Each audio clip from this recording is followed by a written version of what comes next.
everybody, and welcome back to my channel. I'm super excited. I am about to drive to my local cinema and go and see Twisters. I am buzzing for this film. I have enjoyed all of the trailers. I've enjoyed, I enjoy Lee Isaac Chung as a director. I love Daisy Edgar Jones. I love Glenn Powell. I love Anthony Ramos.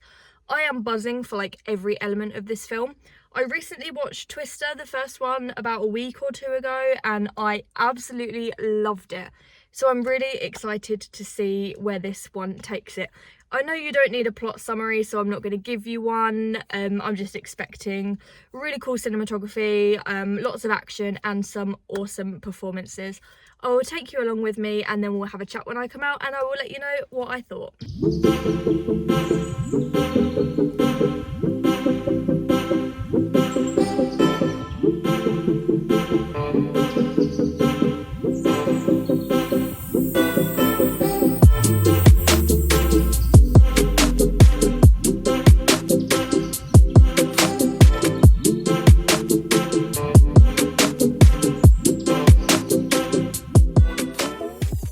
Okay, how freaking fun was that?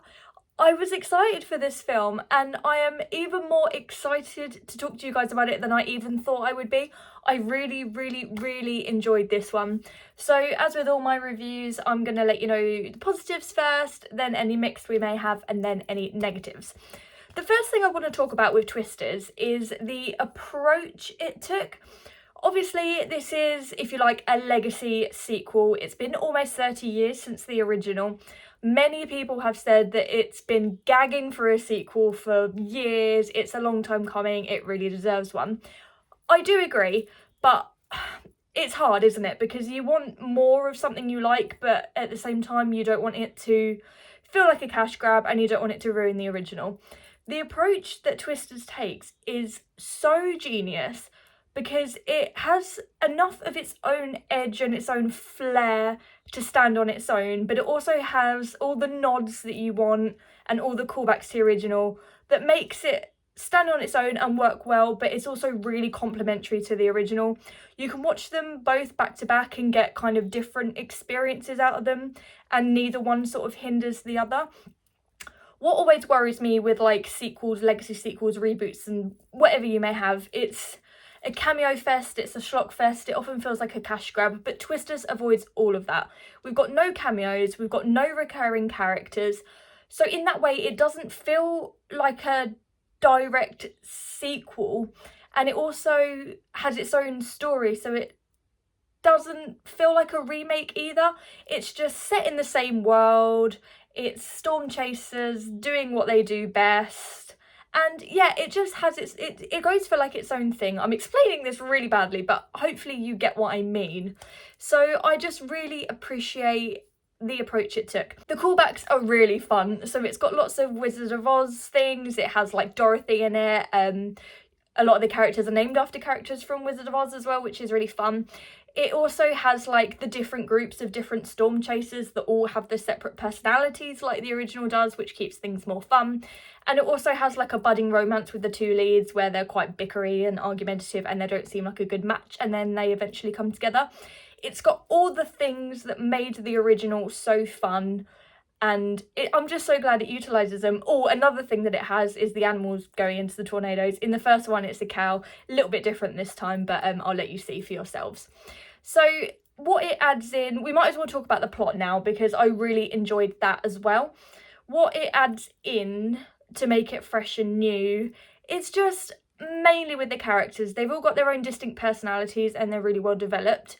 And it also, the storyline balances humour and schlocky blockbuster fun really nicely with like deeper elements. The script goes a lot deeper than I was expecting, and it's got some really in-depth themes. We look into grief and guilt off the back of something that happens to one of the characters when they were much younger, so they have to live with a lot of guilt and grief, and you kind of see how that impacts their hobbies and their dreams and how it, you know, affects their relationship and things like that, and that was really well explored. It also has a lot of focus on like helping the victims of the tornadoes, and it really shows you like how good it is to help those that are in need, and that yes, it's fun to watch, and it provides a lot of entertaining action, but also this is like life endangering. People lose their lives, their families, their homes, their pets, and it isn't afraid to show you like the downside of that. And there's some really nice moments where our characters kind of going into these communities and helping people, and yeah, that was just a really nice touch. I really enjoyed that. And a big theme that's running throughout this film is like the idea of chasing. Whether you're chasing a tornado, you're chasing the girl or boy that you like, or chasing your lifelong dreams, it's got a really, really fun message of if you feel it, chase it. And I really like that. It overall has a lot to say, but don't let that put you off. It's not bogged down at all. It is still so much fun. There are so many action set pieces and tornado sequences. There's a lot of like witty banter that's delivered by the cast. There's so many like jokes and a lot of humour, but it doesn't feel oversaturated and it feels really natural, meaning all of the humour lands. I'm the sort of person that doesn't really gel very well with comedy, especially in like blockbusters when it feels shoved in. But with Twisters, because of how dynamic the cast are and how charming they are, and the jokes themselves are quite funny and natural, I feel like it works really well. It's just, it has lots of high energy, there's lots of loud music, there's bull riding, there's like car chases. It's really fun, and it manages to balance that fun with, you know, the tension and the horror of the bad weather. Like, it doesn't shy away from the fact that Twisters are freaking terrifying and can destroy a lot. But yeah, it just has a really nice balance of that, which I think was a really nice touch. Speaking about the Twisters, these visuals on display here are just fantastic. Like, honestly, I think the 90s the 90s original holds up really, really well, and I love the visuals in it. But of course, naturally, the visuals are better in this one, and it really does showcase what we can do, but not in a detrimental way to the original, if you get what I'm saying. It ups the ante, as the title and the trailer kind of suggested, with the extra S. We've got like twin Twisters. We have EF5s, which are like the most soul-crushing, earth-destroying Twisters on Earth. We also have one that like catches fire, so we have like a fire tornado, and it looks great whilst doing all of the above. Like, the visuals are outstanding, there's plenty of action set pieces, and they all look as good as you'd expect. Another thing that looks so great is just the cinematography in general, really. During the action scenes, it's shot really well. It's like choppy and jumpy and fast-paced, so it adds to like the tension. But there's also a lot of focus on like the countryside and the Oklahoma setting that I really, really appreciated. The movie does look absolutely stunning, and it pays attention to its setting. And I think this is something that can be seen in Lee Isaac Chung, the director. His film Minari, like, that focuses a lot on like the visual storytelling, and I like that this one also done the same. A lot of his talent that he had with his like more indie pieces, really apparent here in his Blockbuster 2. He transfers all of his best talents, his character development, his visual storytelling. I really like him as a director, and I'm intrigued to see what he does next, and I'm really glad he tackled a blockbuster as well as he did.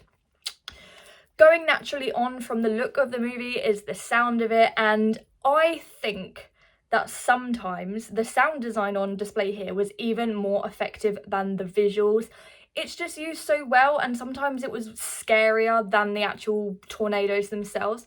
I think a big reason for this is a lot of the time when the tornado is approaching, their characters like put their heads down and shut their eyes, and you can just hear the tornadoes coming closer and closer, and that's your only signifier of where they are, and you know that the louder that sound is, the closer they are and the more danger you're in, and the film really understands that, and sound is used really, really well. You've got like the whooshing of the wind, the banging of the hailstones when they fall, the sound of the debris crashing, and it's just a really, really well designed kind of soundscape. Alongside that is the soundtrack that is honestly so fun and so timely.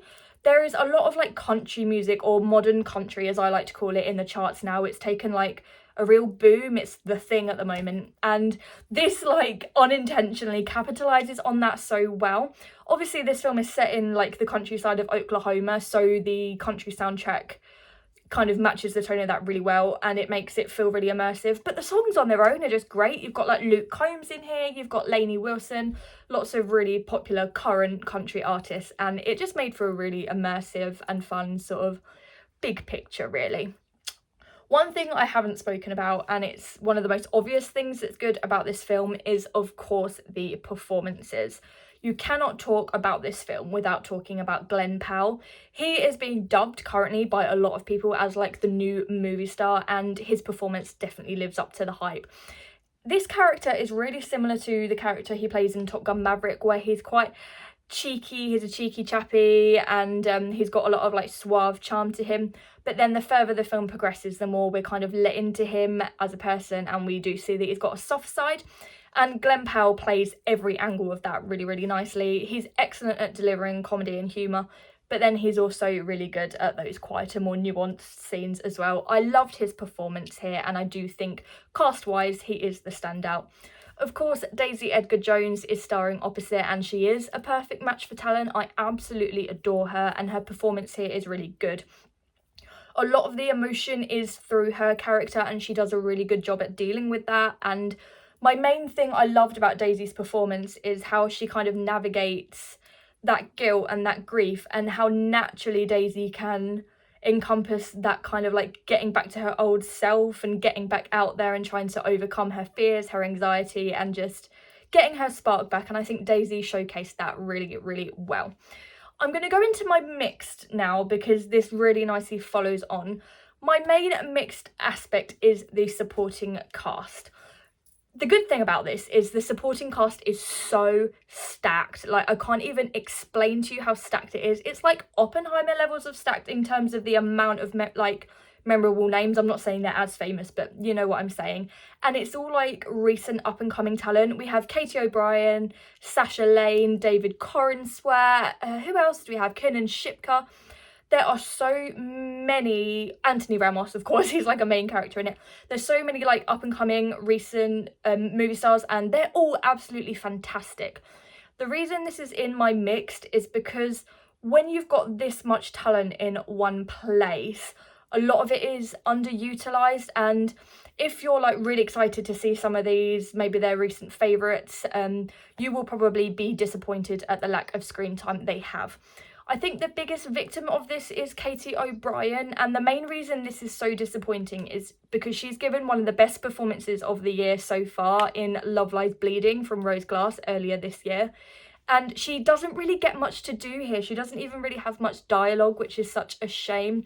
The same can be said about Sasha Lane. She's someone I've admired for years and years. She gets a little bit more to do than Katie O'Brien here, but she's still unfortunately underutilised, and that is a shame. I think also because there is so many cast members, such like a wide variety of personalities, that does mean a lot of the characters kind of go underdeveloped and they are a little bit flimsy. That is overall quite forgivable because of how cool our leads are and how well they command the screen. So it can mostly be forgiven, but it is a mixed aspect for me. Like, I do kind of wish they were a bit more built up. We don't really learn much about them. And that is where this review ends, because I don't actually have any negatives. As you can probably tell, I really, really, really enjoyed this summer blockbuster. It's not perfect by any means, but I do think it has all the elements to make a successful blockbuster. It has action, it has romance, it has banter, it has tense moments, it will have you laughing, it will have you on the edge of your seat. It's got so much music, so much energy, and you just come away thinking, wow, I had a really, really, really good time with that. Obviously, it's going to get compared to the 1996 original, but I'm not going to say which one I prefer, because they're just their own things, and this doesn't feel like it needs to be compared. It's not really like a follow-on of the story, it's its own thing, and for that I really enjoy it. I would rate Twisters 4 out of 5 stars, and I highly recommend seeing this one on the big screen. Thank you so much for joining me. If you've seen Twisters, do let me know what you thought of it down below. I'd love to chat with you guys about the movie. Let me know what you liked, what you didn't like, and yeah, let's just chat spoiler free in the comments below. Thanks for joining me, and I'll hopefully see you again at the next one. Bye.